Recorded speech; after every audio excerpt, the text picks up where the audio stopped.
Dr. Alan Keyes, for a long while, has been involved in government politics and continues to be a citizen activist. Keyes is a Christian, a devout Catholic, pro-life and pro-liberty. He has sworn to uphold the United States Constitution and the Republican form of government that it has established.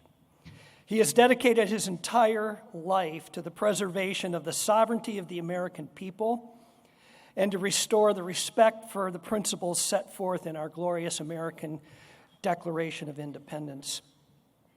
In the light of those principles, he believes the top priority of our political life is to restore respect for the existence and authority of our Creator, God, and the sanctity of life, and to rebuild a moral continence and character of the American people. He believes it and he lives it. A doctoral graduate of Harvard University, Keyes began his diplomatic career in the United States Foreign Service in 1979. I believe that was in Bombay, India, later followed by a tour in Zimbabwe. He was appointed ambassador to the Economic and Social Council of the United Nations by President Ronald Reagan and served as Reagan's Assistant Secretary of State for International Organizational Affairs from 1985 all the way through 1987. In his capacity at the UN, he was very instrumental in helping form our Mexico City policy. Dr. Keyes is the author of many books, many articles, well-known speaker, Masters of Dreams, The Strength, Betrayal of Black America, and Our Character, Our Future, Reclaiming America's Moral Destiny. A dedicated family man, father of 2 children, a pro-life champion, Keyes has unashamedly and consistently raised the standard of unalienable rights, the biblical truths in defense of the unborn. We pay him pennies to come. I asked him last night at dinner, why do you come? And he says he tries to accept every pro-life invitation he gets. He confronts the culture of death with compelling inspiration. When Ed and I heard him in Cleveland, of course, we've all heard him before. When we heard him in Cleveland at Molly's organization, we practically tackled him in the hall and said, you got to come to Toledo. And he said, yes. He's not just here. 2 nights ago, he was down with our friends in Dayton speaking at their annual Benefit for Life. So without any more ado, I'd like to give you, I'm telling you, buckle your seatbelts because here he comes, Dr. Alan Keyes.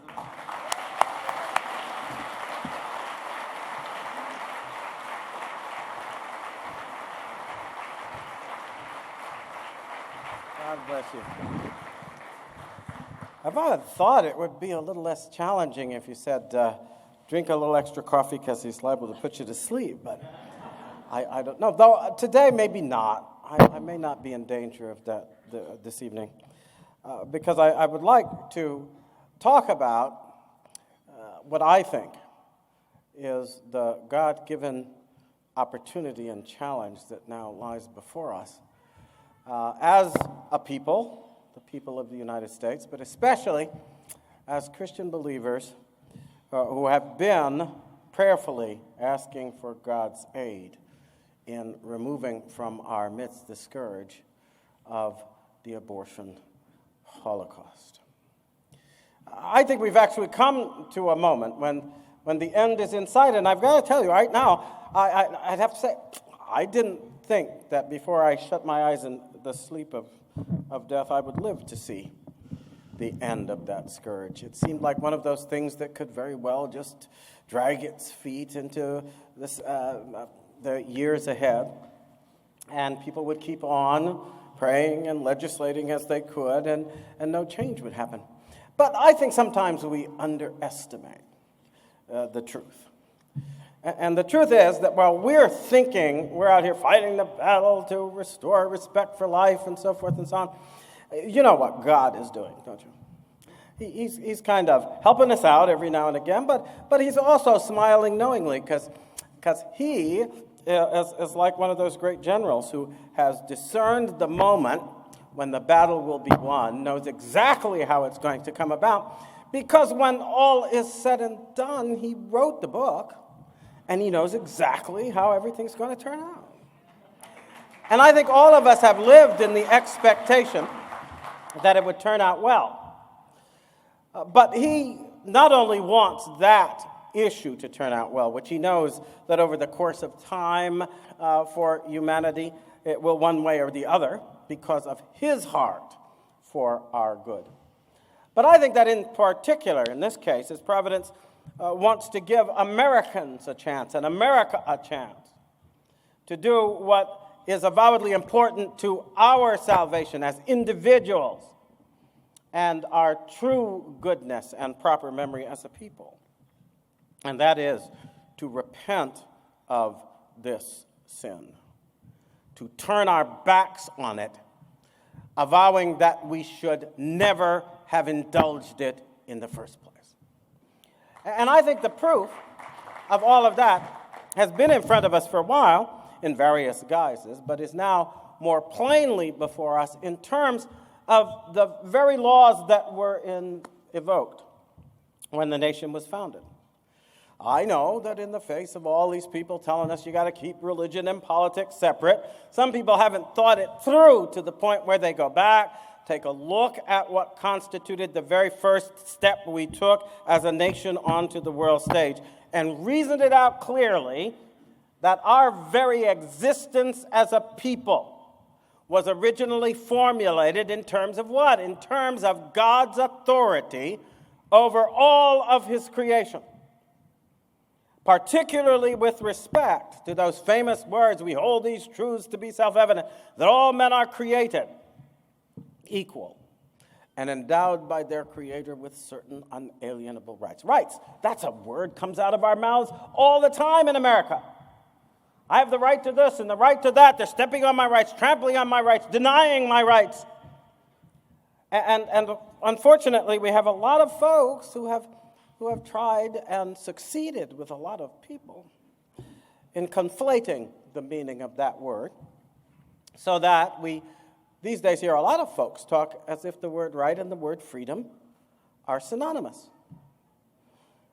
It is true that every right involves freedom, but you and I both know that not every use of freedom is right, and therefore it does not deserve the name of right. But we also know that this country did not begin because we all got together and agreed on this standard and that standard of right. No, it began when the good people of the United States, I always like to emphasize that. That's what the people who were representing them actually called them, the good people of these colonies, the good people of the United States. And I know a lot of folks tend to think that that was just a polite way of speaking, right? Back in the 18th century, it was just the way they talked about, oh, my good man, and this and that and the other. No. See, but you have to look past all of that and understand that unlike some of our politicians these days, our founders actually were very careful to say exactly what they meant, especially in a document as important as the one that declared the fundamental principles of the American Revolution. And declared it at a time when each and every one of them understood that once they had made their declaration, they were going to have to stand in defense of it, and that defense might indeed cost them everything they had, including their very lives and the lives of their families. Everything that they had accomplished in the New World would be laid on the line. And in the course of the terrible war that followed, many of them suffered that fate. Well, so they meant it when they said good people. But then what do you have to think? And I know it's hard for us these days because we actually have given in to the ideologies that profess to believe that government is just about power.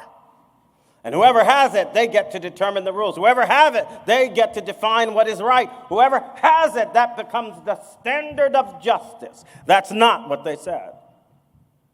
The good people of the United States declared that right is determined by the endowment of God. It is written in His will, not our own. And that the terms of that endowment allow each and every human being to stand before God with an equal responsibility to do what is right, and to understand through Jesus Christ that those who walk in the path of God's righteousness will stand of equal worth in his sight in terms of their salvation. How often I find myself saddened by the fact that we use the word equality without understanding that that is its fundamental meaning. That is the reason why we stand on the ground of believing that government must be based upon the consent of the governed. But sometimes we accept what I think is the obviously wrong notion, that when the Declaration says the consent of the governed, they are referring to the consent of this or that government. But they're not.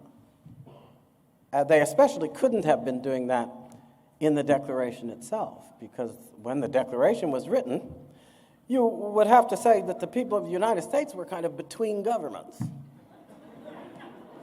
They had rejected the government of the King of Great Britain, and they had not established a government of their own. What they had was Articles of Confederation intended to get them together long enough to fight the war that would vindicate that Declaration of Independence. So when they spoke of the government, what government were they referring to? Well, I think it's quite clear from the very first paragraph. Because when they assume among the powers of the earth the station of independence, what do they ascribe that independence to? What authority do they cite for their right to claim it? The authority of the laws of nature and of nature's God. Good people are not those who are governed by this or that king, this or that monarch, this or that human government. Good people are those who are governed by the endowment, by the will, by the rule, by the law, by the heart, by the love of Almighty God. This is what was said, and this is what remains true to this day. So when we look at the Declaration, we have to stand back for a minute. We have to, all these people who talk about the separation of church and state, it's all well and good if you interpret it in this way, that way, or the other way. But if you interpret it as the separation of God from this country, then what you're really after is the destruction of our country. See? Now, I am not going to get all partisan on you, because I actually like to talk in a way that remembers that the Constitution of the United States doesn't see the existence of parties. Did you ever know that? Do you ever think about that? There are no parties. Parties not mentioned in the Constitution of the United States, probably because if it had been mentioned, Washington would not have supported it, because he didn't like the idea of parties. He thought they degenerated into factions, which is to say combinations of people acting in their own selfish interest and against the common good of all the people.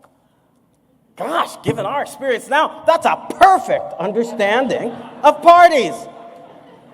That is what our parties have become. They have become factional, selfish interests in which an elitist few take the votes of the people and abuse their trust in order to perpetuate themselves in power.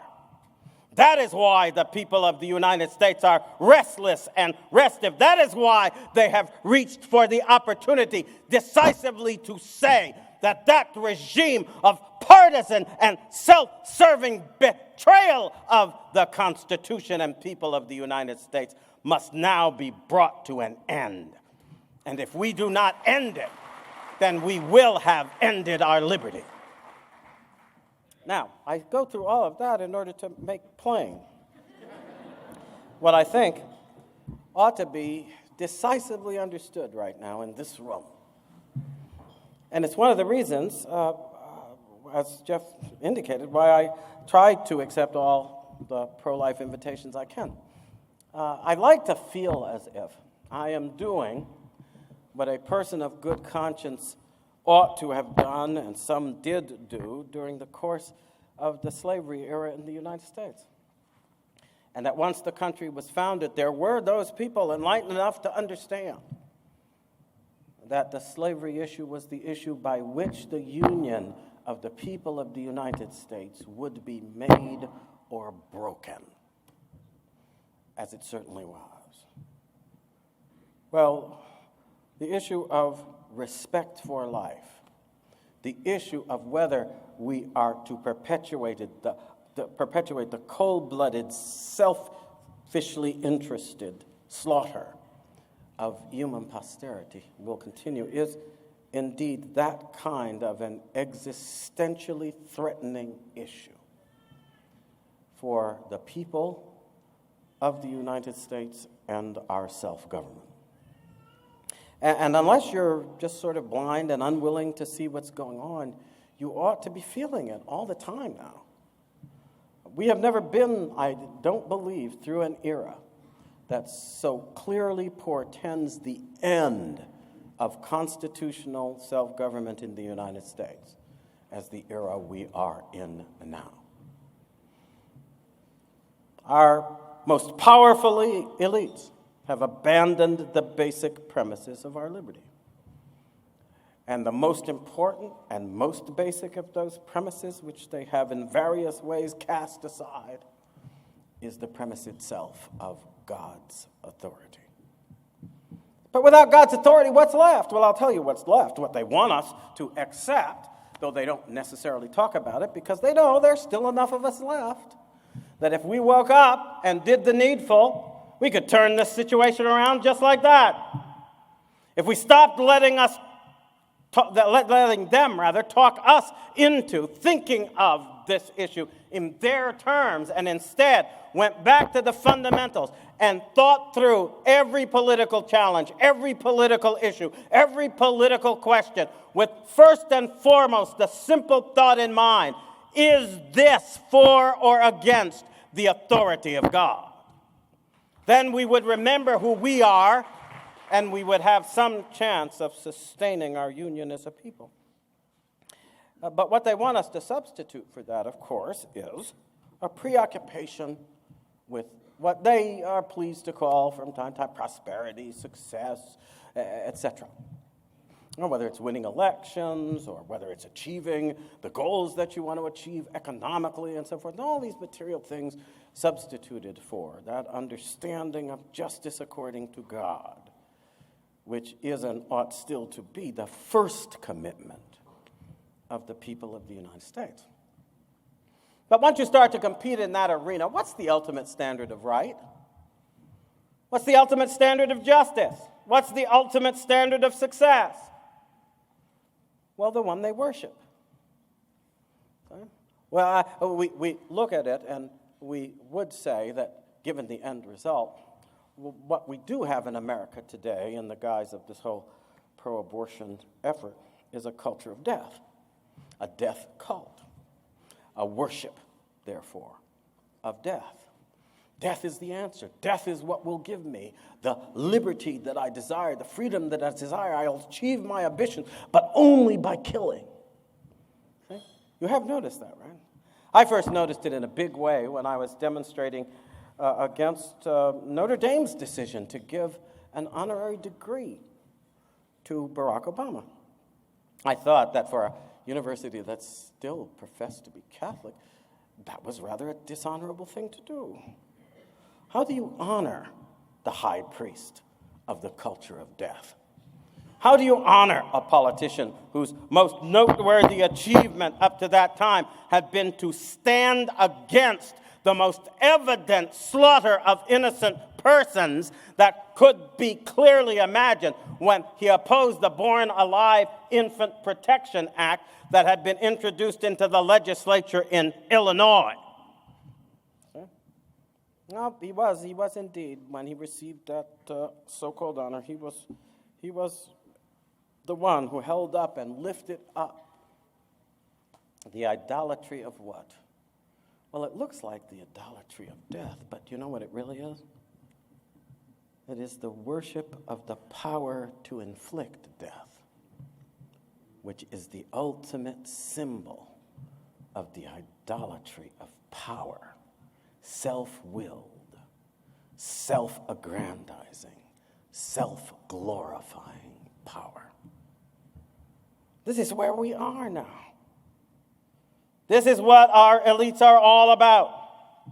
They may use grandiose words. They may talk as if they believe in the fate of humanity. But what they really believe is that nothing can be achieved of worth for human beings except we achieve it by showing that we have the power of life and death and the courage to inflict death, as Goebbels said to the camp guards when he addressed them at Auschwitz. See? You know that you are staring into the abysmal heart of evil when people start to advocate death, as the chanters did. When I was at Notre Dame, you had women who were chanting there, demonstrating against those of us who were just praying for an end to abortion. And they had a chant that never left my mind. Without abortion rights, this is what they called it, women cannot be free. See? Unless, what that means, unless we have the understanding that it is all right to kill our offspring in the womb, women cannot be free. Unless we are steeped in that evil which obliterates the most innocent, voiceless, helpless manifestation of our perpetuation of humanity, women cannot be free. What foundation is this for a free people who only understand that freedom is possible because we are willing to slay the most helpless among us in disregard of the most fundamental premise of justice, which defies power in order to stand in defense of the innocent. And we think it doesn't go any further than just killing babies, but we're wrong. It actually kills the conscience of the country.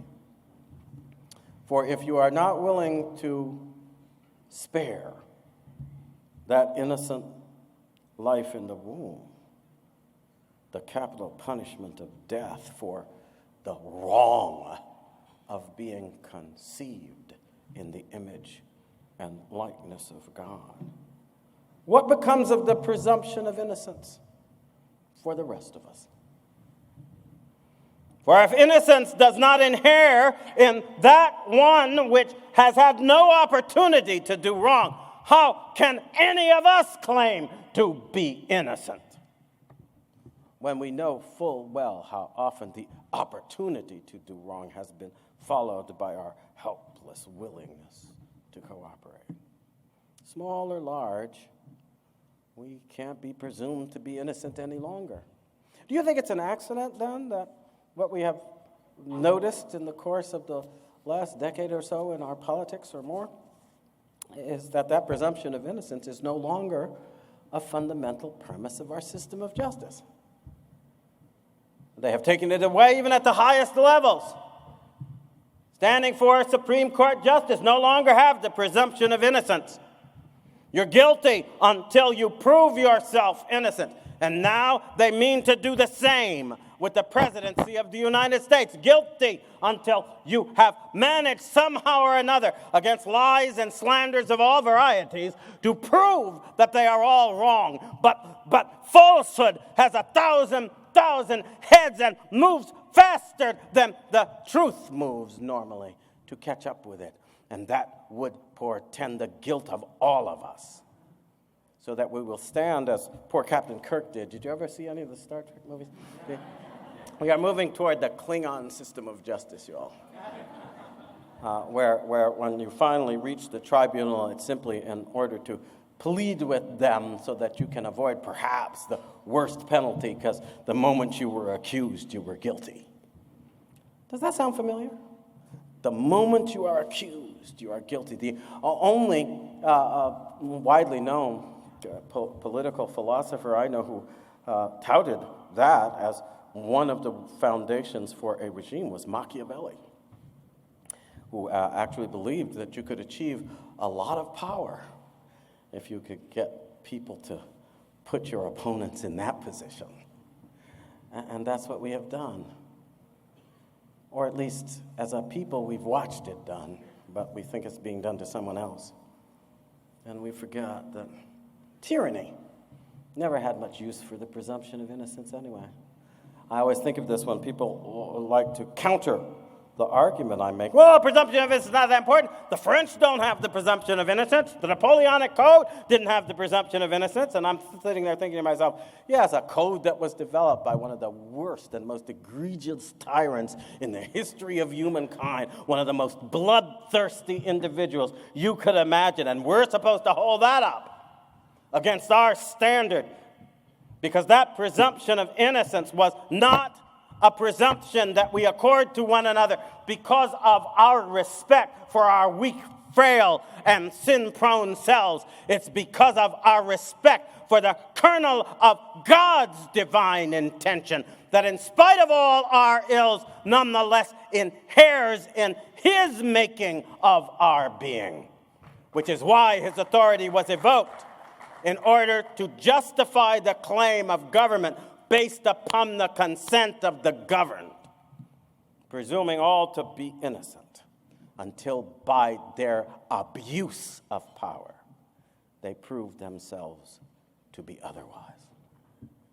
Now, if you think through what I just said, then you'll realize that part of the reason that as someone involved in politics, you always used to wonder, why do you spend so much time going to low-life things, talking about abortion? What's that got to do with politics? Well, if you simply judge politics as how you get into office and so forth and so on, I guess it didn't have anything to do with it, as my career proves.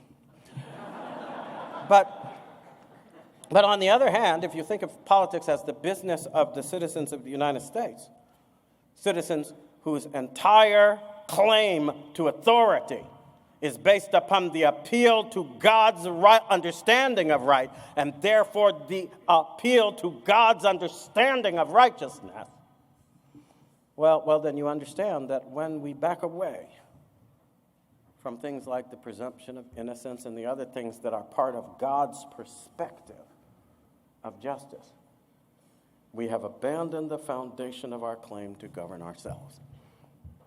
Now, I think that everybody who promotes abortion, they understand what they're up to.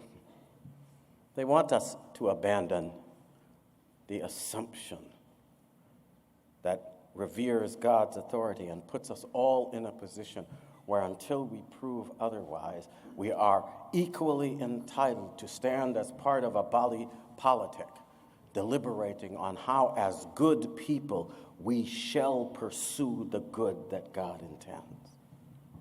I have often read books where people try to pretend that the founders were all cynical calculators and so forth, all about selfish interest and etc. A lot of people who call themselves libertarians often take that point of view, and I'm sorry, I beg to differ. I think the American founders were among the most optimistic people in the world about human nature. They were actually willing to look at the whole of humanity and say, government based on the consent of the governed, on the presumption that you will act as good people, not as bad people, until you prove otherwise. That is a utopian notion. And it's a utopian notion that with much struggle and many battles and much sacrifice, we have as a people proven to be true more often than ever before in human history.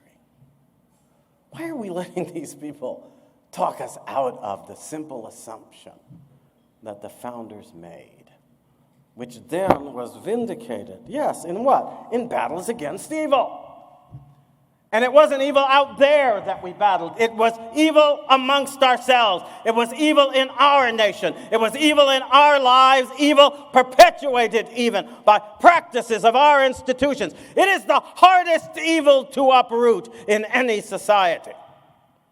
And yet, time and again, when they were challenged to do it, the people of the United States came together, sometimes in demonstration and sometimes in battle, so that God's justice would prevail.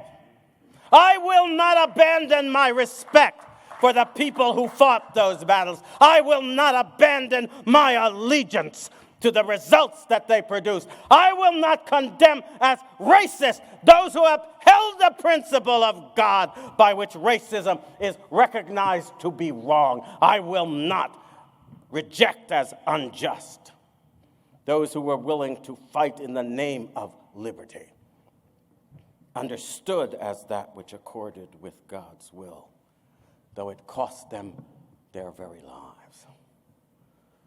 Is this what we're doing today? That's the question, you see. And I have to state it boldly, and I'm sorry if I make some of you uncomfortable, but I have to do it. Because I would have to tell you unequivocally it's not what we're doing today. Okay? We have lived in such a comfortable environment that we're still treating this absolutely fundamental battle of good and evil as if it's kind of a game and you get to go home at night and have a good dinner and think about how you're going to fight it the next day. We are not yet taking the stand that the founders took when the country began, that eventually was taken when people braved the possibility and then the terrible reality of civil war to stand for the truth according to God, though it meant the loss of everything they held dear. When have we done this lately? Well, I think that God is offering us an opportunity. He's challenging us to do it now. I want to say just 3 simple things that I hope will make this challenge very clear. First, let's look at Roe versus Wade. We fight this battle now in the context of Roe versus Wade in the belief that we must accept that context. Pro-lifers kind of accept, it's not fought in the context of Roe versus Wade. Why is it fought in the context of Roe? Because the Supreme Court made its decision. Well, let's go read the decision. You know, the nice thing about Roe versus Wade is only the one nice thing about it, I think, is that Roe versus Wade, unlike lots of pieces of legislation and other stuff that people will pass at the state and local level, at the level of Congress, it had a sunset provision.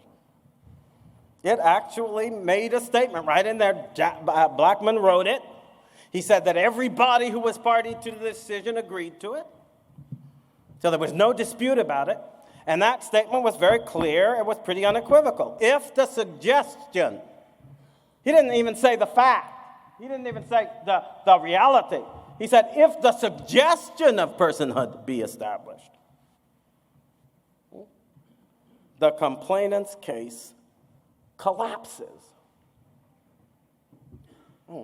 So, what is a person?